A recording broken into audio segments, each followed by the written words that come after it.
Bonjour à tous, nous nous retrouvons pour réviser le CRPE et nous allons nous intéresser aujourd'hui à la numération décimale. Donc les connaissances importantes à connaître sur la numération décimale pour votre exposé oral. Donc la régularité des groupements successifs par 10, ça c'est important de connaître cette régularité-là. Le vocabulaire pour groupements successifs, bien sûr on parle des dizaines, des centaines et ainsi de suite. Les égalités, il faut connaître une dizaine égale 10 unités, une centaine égale 10 dizaines. Il faut connaître aussi que chaque type d'unité de numération correspond à une position, un rang de l'écriture. Donc ça, c'est important de le retenir. Le rôle de 0 aussi est essentiel en numération décimale, puisque c'est l'absence d'unité d'un certain type. Par exemple, si j'ai 0 dizaine, au chiffre des dizaines, c'est que j'ai 0 dizaine. Donc ça, c'est important de le souligner.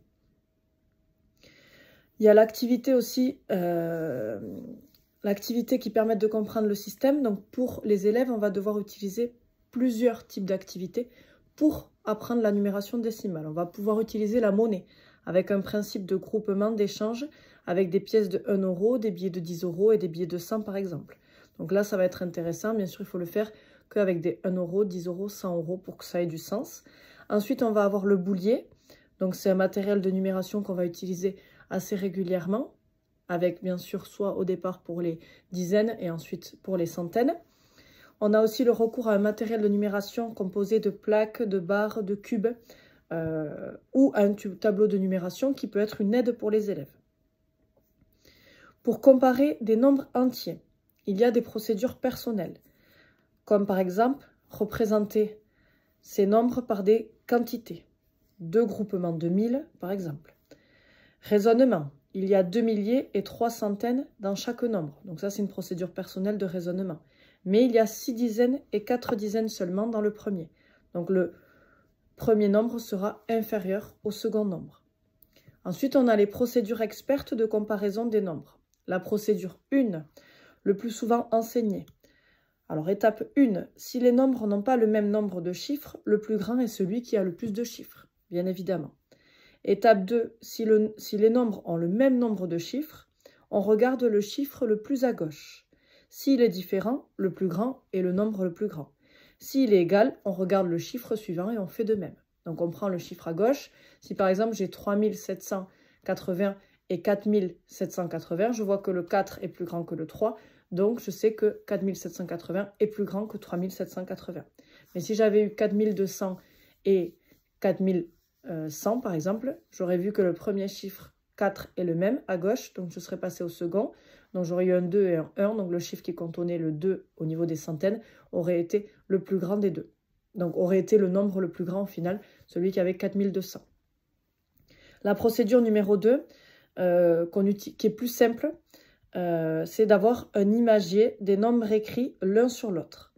Et donc là, en fait, imaginez les nombres écrits l'un sur l'autre. Donc on écrit les nombres l'un sur l'autre et on compare d'abord les chiffres au rang le plus élevé, puis les chiffres au rang suivant et ainsi de suite.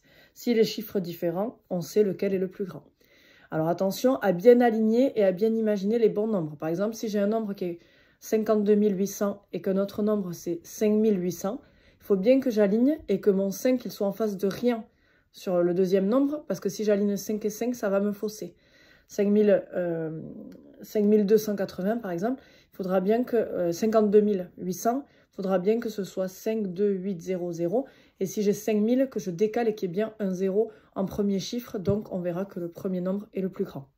Donc ça, il faut faire attention à ces erreurs-là qui peuvent intervenir souvent auprès des élèves de mal alignés quand je compare deux nombres différents. Bien sûr, si les chiffres sont identiques, donc sur cette procédure, on continue et c'est ainsi de suite à chaque fois jusqu'à trouver 2 chiffres différents pour cette procédure également. Donc, pour les suites de nombres entiers, l'organisation de suites de nombres entiers écrits en chiffres de 1 à 1 ou de 10 en 10 s'explique par les effets des groupements en base 10. Donc, en effet, on peut faire des suites de nombres de 1 en 1 ou de 10 en 10. Voilà. L'enseignant ne doit pas confondre la maîtrise de l'algorithme avec celle des fondements sémantiques, c'est-à-dire le rôle des groupes et des échanges, de notre système de numération qui permet de justifier la formation de ces suites. Donc en effet, l'algorithme, on peut le connaître par cœur, mais il faut être capable de comprendre que les groupements ont des rôles différents, qu'on peut transformer 10 unités en une dizaine et 10 dizaines en une centaine. Ça, c'est important de le comprendre aussi. Bien sûr, on peut utiliser pas mal d'outils pour l'affichage d'une suite numérique et on peut utiliser par exemple le mètre de la couturière, des bandes numériques ou des tableaux de nombres 10 par 10 ou des droites numériques graduées. Ça permet de comprendre, d'avoir une prise de conscience qui parfois n'arrive pas au même moment et avec le même matériel pour tous les élèves. Donc c'est pour ça que c'est important de multiplier le matériel utilisé, puisque les élèves n'auront pas toujours le même déclic et n'auront pas la prise de conscience au même moment ou induite par le même matériel. Donc c'est pour ça qu'il faut en proposer une diversité suffisamment grande. Le placement de repérage des nombres sur une ligne graduée, donc ça se fait au CE1. Les repères sont placés de 1 en 1. Plus tard, les repères seront placés de 5 en 5 et ensuite de 10 en 10. Bien sûr, ça permet de renforcer la maîtrise de la compréhension et de la comparaison des nombres et des suites. Donc ça, c'est important. La désignation orale des nombres, donc le passage à l'oral, écrit, oral, alors de l'écrit vers l'oral, pardon, passage oral à l'écrit ou de l'écrit vers l'oral. Il y a 3 types d'apprentissage. L'apprentissage du début de la suite orale des nombres, donc récitation de la suite orale appelée comptine numérique, attention aux nombreuses irrégularités, de 11 à 16 et de 60 à 99, ce sont des irrégularités. Donc il faut faire attention à ça. Apprentissage de la correspondance orale et chiffres du coup. Zone régulière de 20 à 59 et zone irrégulière de 60 à 99. Donc on va l'apprendre en 2 temps. D'abord on va commencer par apprendre de 20 à 59, puis de 60 à 79, puis de 80 à 99. Quand on va être supérieur à 100, il va falloir décomposer sous forme canonique, c'est-à-dire de puissance de 10, pour que la lecture effectivement devienne plus systématique. Les grands nombres, on va grouper les chiffres par tranche de 6, sous tranche de 3, et on va placer les mots million, billion, trillion, quadrillion. Alors bien sûr, on ne le voit pas de suite, ça, c'est au fur et à mesure quand on progresse. Attention à la nouvelle orthographe, un trait d'union est situé entre les numéros d'un nombre. Donc quand j'écris 82 en lettres, 4-20-2, j'oublie pas de mettre bien sûr les traits d'union ou les tirets entre chaque mot. La comparaison des nombres à partir de leur désignation orale prend appui sur certains mots entrant dans la composition. 2000 par exemple, je sais que je vais avoir des milliers effectivement. La longueur de l'écriture ne donne pas d'indication sur la taille du nombre. 2000, par exemple, c'est plus grand que 542, alors que 542, c'est plus long à écrire.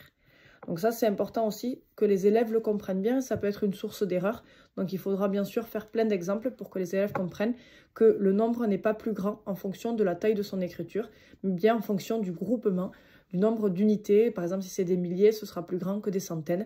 Voilà, il faut vraiment penser à ça et à utiliser ces tableaux de numération qui sont très intéressants. Voilà par rapport à la numération décimale. N'hésitez pas si vous avez des questions en commentaire. On se retrouve très rapidement pour de nouvelles vidéos.